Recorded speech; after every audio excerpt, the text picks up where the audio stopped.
Darating na naman yung tag-ulan at talagang siguradong babahan na naman dito sa mga dadaanan namin. Kaya salamat po sa Diyos kasi yung taong to talagang napakabuti niya. Yung kahoy medyo marami-rami.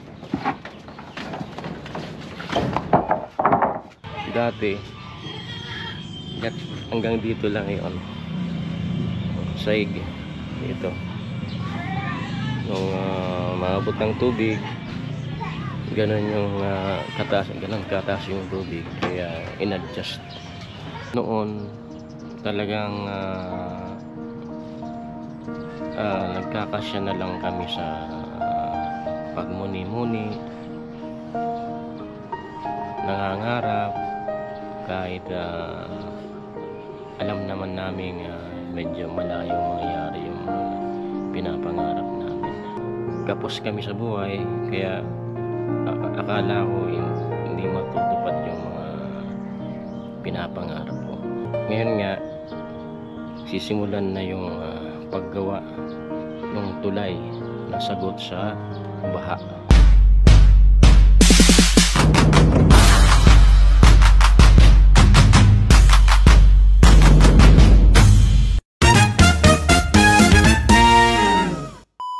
So hello sa mga ka-Gwenny, it's me again, your one and only, Takwela Gwenny. So good morning. So for today's video, may new project tayo dito sa bahay, sa labas ng bahay pala. So ang magiging project natin for today's video is a bridge, tulay po. Magkakaroon tayo ng tulay. So, sa ngayon, marami kong gagawin. Kaya, ipapasa ko muna ulit kay Dada itong camera. Siya magpapatuloy ng pag-vlog dito sa panibagong project. At siya rin yung makakasama nyo muna sa paggawa ng tulay. So, siguro, pag malapit na matapos yung tulay, saka ako babalik. Kasi marami po talaga akong ginagawa. Kaya pagpasensyahan nyo na. And a big thanks to my supportive father na palaging nariyan para suportahan ako at maging substitute vlogger. Diba? At least nakakatulong din tayo kay Dada na maging isang ganap na vlogger na siya soon. Uy! At least napapractice din si Dada sa pag-vlog. So soon, magkaroon na din siya ng channel at magkaroon ng mga kagamitan sa pang-vlog, diba? Pareho na kaming vlogger. So ayun, ipapasa ko muna kay Dada. So, ibayan natin kay Dada. Good morning mga ka-Gwenny. Dito sa harap ng bahay ni Gwen. Mumuni-muni kanina. Kasi may sumagot na naman dun sa wish namin na magkaroon ng tulay galing dito sa bahay papunta dun sa kabilang bahay, in preparation po sa kung sakaling darating na naman yung tag-ulan at talagang siguradong babahan na naman dito sa mga dadaanan namin. Kaya salamat po sa Diyos kasi yung taong to talagang napakabuti niya. Sumagot dito sa gagastusin sa paggawa ng tulay. Tsaka ako na lang po i-reveal kung sino yun. Po mga ka-Gwenny, yung tulay po ay dito sisimulan sa magkabilang kahoy na to. Dito yung magiging hagdan niya. Tapos yung taas niya ay kasing taas ng yero. Yan, yero, kaya tataas pa dyan para siguradong hindi talaga maaabot ng tubig. Tapos diretso po yan dun sa kabila. Medyo malayo-layo tong gagawan ng tulay. At yan na nga po, dinideliver na yung yung mga kahoy na gagamitin sa paggawa ng tulay.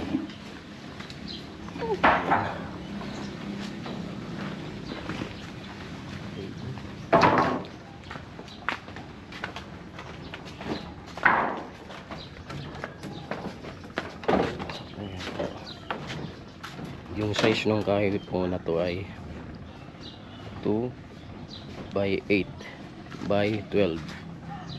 12 po yung haba, tapos yung lapad niya is 8 inches, tapos yung kapal niya is 2. Dito po dito po yung landing ng gagawing tulay, punta dun sa yero, papasok dun sa bahay. Kaya medyo malayo-layo, kaya nga yung kahoy medyo marami-rami.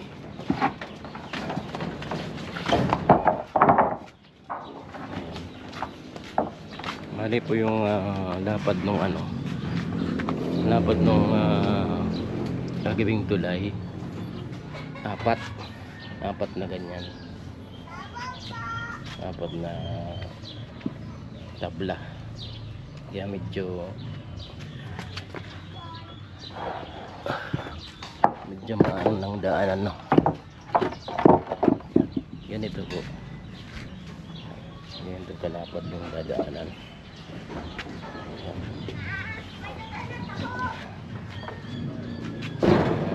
Okay ng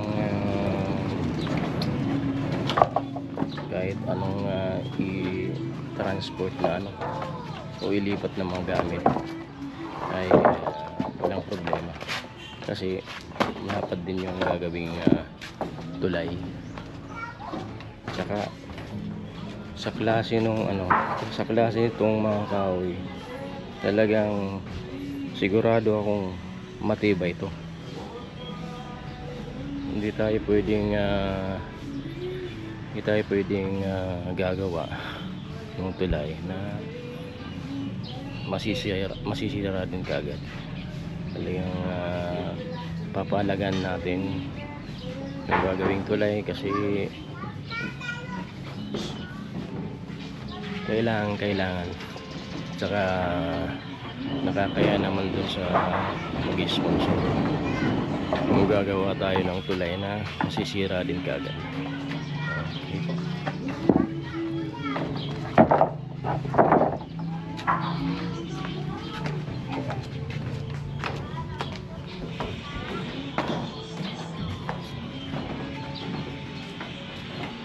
Dito sa bahay ni Lola, na to, ilangat na to.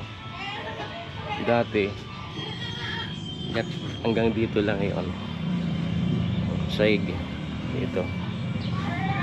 Nung maabot ng tubig, ganun yung kataas yung tubig, kaya in-adjust, tinaasan pa. Kaya lang dito sa ulian, muna light materials, pero yung niyan, yung poste, may puting yan na semento, kaya matibay din. Hindi lang gagawin namin dun sa posting ilalagay yung pagkakabitan ng kahoy. Yung puting niya may semento, para kahit maano ng tubig, walang problema. Tuloy po yung pag-apat ng mga kahoy. Magsisilong ka mo sa YouTube. Amuan po. Amuman. I-subscribe din si At mag-subscribe ka mo para mabayad ka mo dati. Punta natin po dun sa labas kung saan binagsak yung kahoy.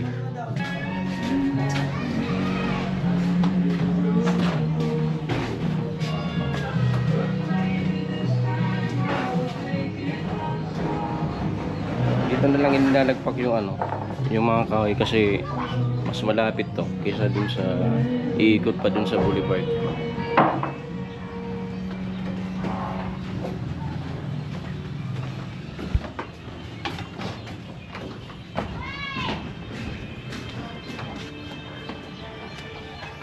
Sa iikot pa sa boulevard, dito na lang sa ano, mas tsaka itong tatambakan dito na, para pag nasimulan kukunin na lang dito sa taas kasi dito na magsisimula yung ano tulay punta dun. Pwede namang dun magsimula punta dito kung ano yung mauna.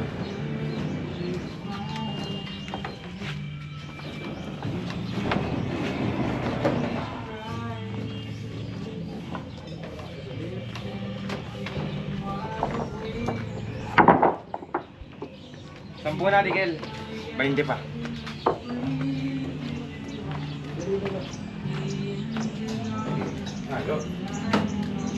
Mauna na muna po yung 10. Sunod po yung 20. Bali 30 piraso tong ano, 2 by 8 by 12 na coco lumber.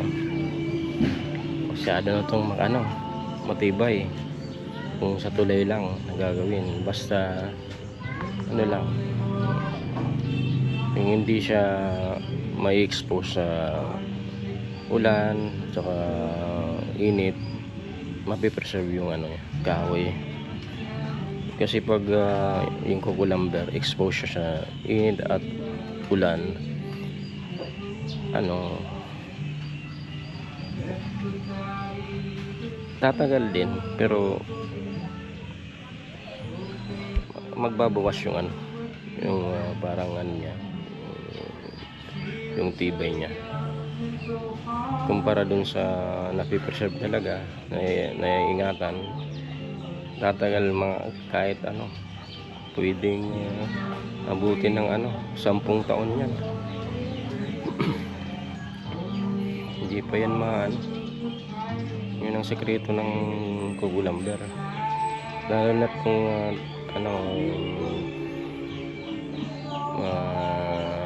matanda na rin yung kahoy.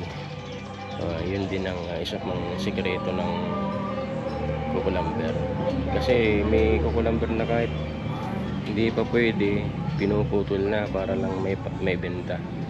Yung iba namang nagbibenta, sinisiguro nilang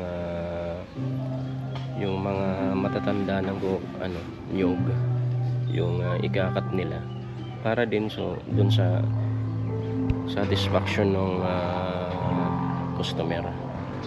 Kasi siyempre pag negosyante ka, kung ang ibebenta mo low class, lalayo sa iyo yung mga customer. Ayun po. Ayan na muna po yung update dito sa gagamitin na materyales sa paggawa ng tulay, ang sagot sa baha. Itong yerong dating tambayan ng Timpaway ay ganito na kataas. Yan. Hindi maumpog yung taong dadaan sa ilalim nito. Kaya talagang sasadyain kung mas mataas pa dito yung tulay na gagawin para yung mga dadaan naman dito sa yung mga kapitbahay namin dadaan dito sa ilalim ay hindi mauumpog. Siyempre kailangan din nating isipin yung ibang taong dumadaan dito, kasi kakaya naman na gagawa tayo ng daanan para lang sa amin, tapos makakaperwisyo pa dun sa ibang nakatira dito. Kaya kailangan mataas yung tulay na gagawin para walang problema sa mga dadaan, hindi sila mauumpog sa ilalim at hindi makakaperwisyo yung tulay na gagawin. Ayan po. Bali po dito sa dito sa gagawing hagdan dito sa parting to ay pagagawan ko ng landing muna. Landing bago yung hagdan para hindi masyadong mataas yung hagdan kasi lampas tao yung taas nito. A few moments later. Ayan mga Gwenny, balik ulit po ako at dito na ako sa terrace. Medyo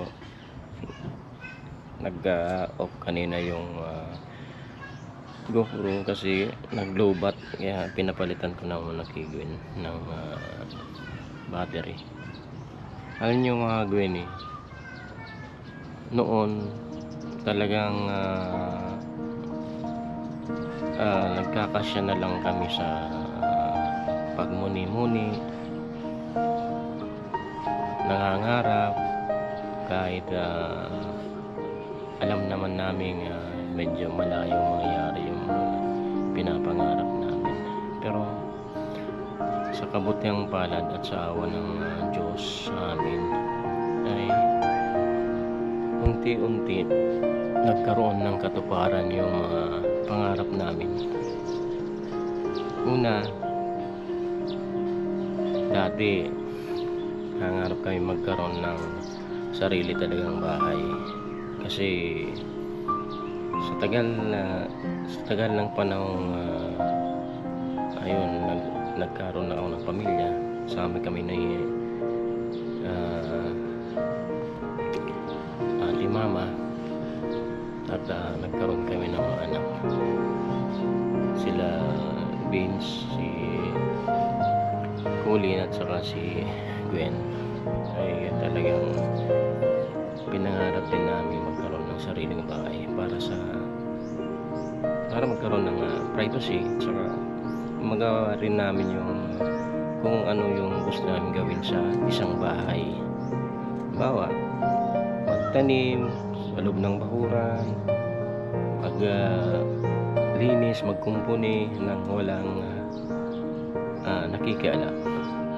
Yun lang naman yung simpleng pangarap namin. Ako, pangarap ko rin. Pero dahil sa kapos kami sa buhay, kaya akala ko hindi matutupad yung mga pinapangarap namin. At ito nga, sa awa ng Diyos, may dumating na biyaya. Yun, nagkaroon kami ng sariling bahay sa tulong ng mga vlogger. Si Alamid Striker, siya yung naka-discover kay Gwen, o kaya na-scout niya si Gwen sa tulong din ni Chini Mataya. Kaya nakalapit si Alamid Striker kay Gwen at ayun, na-scout niya at ilinapit yung problema dun sa sa leader nila na si Kuya Noli. At yun nga, pumunta si Kuya Noli dito at tinignan yung sitwasyon at in-interview si Gwen, pati na rin kami. Tapos dun niya nalaman yung kung ano yung sitwasyon ng buhay namin. Kaya hindi siya nagdalawang isip na i-approve yung gagawing pabahay project. At sa tulong ng mga sponsor na walang sawang sumusuporta kay Kuya Noli sa paggawa ng pabahay project na natupad nga po yung pagkakaroon ng sarili pong bahay namin. Kaya ito nakatayo ako dito sa terrace, bahay na kami. Salamat po sa kanila, salamat sa Diyos dahil napakabait talaga ng Diyos sa amin, napakabuti. Kasi hindi naman kami talaga yung mga taong medyo may gawaing masama, kaya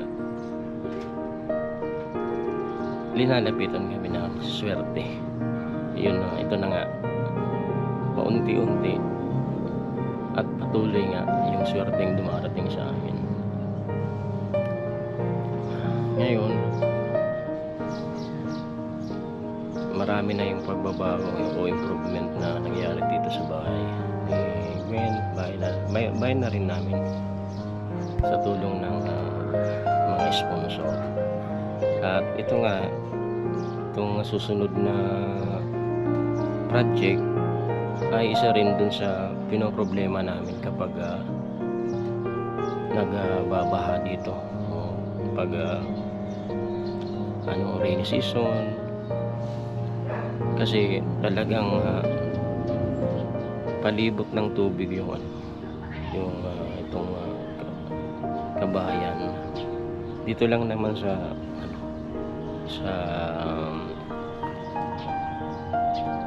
baba ng bahay ang walang tubig, pero sa labas niyan ay talagang pag umulan ng yung araw-araw, bumaba talaga. Kaya lublob kami palagi yung paa namin. Buti na lang, sa awa ng Diyos, hindi kami nagkakasakit. Kaya lang, mahirap na din yung nakikipagsapalaran sa ganyang mga sitwasyon. Kasi mahirap na din kung magkakasakit. Lalo na yung nakakamatay yon, yung leptospirosis sa baha. Kaya nga, ayun, nung una, gumawa ko ng isang tulay dito. Kasi hindi pa yan naabot ng tubig. Kalaunan, medyo sumasama na talaga yung sitwasyon pagdating sa tubig. Ano na yan, umapaw yung tubig dyan sa unang tulay. At puro tubig na rin dyan sa labas. Kaya, gumawa ulit kami ng isang tulay na kung saan direkta na dun sa hagdan. At medyo mataas yung, hindi na inaabot yun ng tubig. Yung normal na level ng tubig na mataas, hindi yan inaabot ang tulay na yan. Pero ang problema dun sa dinadaanan namin papunta dun sa kabilang bahay kay mama, talagang pag tumaas na yung tubig at saka na-stuck hanggang bewang, hindi naman pwedeng lusong kami ng lusong doon. Kaya nga umiikot kami. Buti na lang may service, ikot dito sa boulevard punta doon sa kabila. At may buta din kami ginagamit para sa protection sa paa. At ngayon nga sisimulan na yung paggawa ng tulay na sagot sa baha. Sa tulong naman ng nitong sponsor na to na walang sawang sumusuporta sa amin. Talagang sabi ko nga, wala nang mapaglagyan ng pasasalamat ko sa kanya. Kasi halos hindi napuputol yung project na gusto niyang mangyari dito sa bahay. Tapos yung mga dating pinoproblema namin lalo sa mga dadaanan ay talagang siyang siyang palaging take charge dun sa sa mga project na gagawin. Kaya saka ko na lang i-reveal kung sino siya. Ito na muna yung natin, cover natin yung gagawing tulay, kahit clip lang. Yun nga, kanina na na-cover ko na yung kahoy na gagamitin. Saka na-explain ko din kung bakit ganun kadami yung kahoy, kasi masyadong malayo yung yung dadaanan, yung gagawing tulay masyadong mahaba, kaya kailangan talaga ng maraming kahoy. Dati yung nung una, kawayan daw yung pinakamaganda dyan, kaya lang nagkakaproblema sa kawayan kasi masyadong malayo daw yung kinukuhanan, tapos itatransport pa dito. Wala ring balita dun sa sabihan namin ng kukuha kami ng kawayan, kaya medyo nagkakaroon ng kalabuan dun sa transaction na ginagawa namin. Kaya naisipan kung na lang, kukulamber pero makapal ang gamitin. Saka ako inilapit dito sa sponsor na to kung gusto niyang yun na lang ang gamitin, at na-approve din niya, nagustuhan din niya, kasi maganda rin yung kahit kukulamber kasi pantay yung dadaanan, pantay, hindi katulad ng kawayan na baku-baku. Talagang kung pwede kang tumakbo dyan, kung dadalhin kang gamit or i-evacuate, mas madali yung paglakad doon o papunta doon sa kabilang bahay, dahil pantay yung dadaanan. Saka siguradong matibay yun. Hindi pwedeng hindi matibay yung gagawin namin, kasi doon kami dadaan palagi sa araw-araw. Na pag nagawa na yun, hindi na kami dadaan sa ilalim, doon na kami dadaan, kasi yung niya, landing dito na sa loob ng bakuran, exclusive lang sa amin. Kasi kaya nga gagawin yung tulay para in case of emergency, pag tumas na yung tubig tapos nandito kami sa bahay, ay mas madali yung pag-evacuate, lalo kung may mga gamit kami ditong ililipat. Ayun, mas madali na yung mangyayari na lipatan kung sakali. Yan po, ayan na muna po yung update natin sa gagawing tulay, yung tulay na matagal na rin namin inaasam at pinapangarap, para hindi na kami lusong dun sa baha, at hindi na rin kami iikot dito sa boulevard papunta dun sa kabilang kalsada, kasi may madali ng dadaanan. Ayan po, yan naman na po yung update natin sa susunod ulit na video.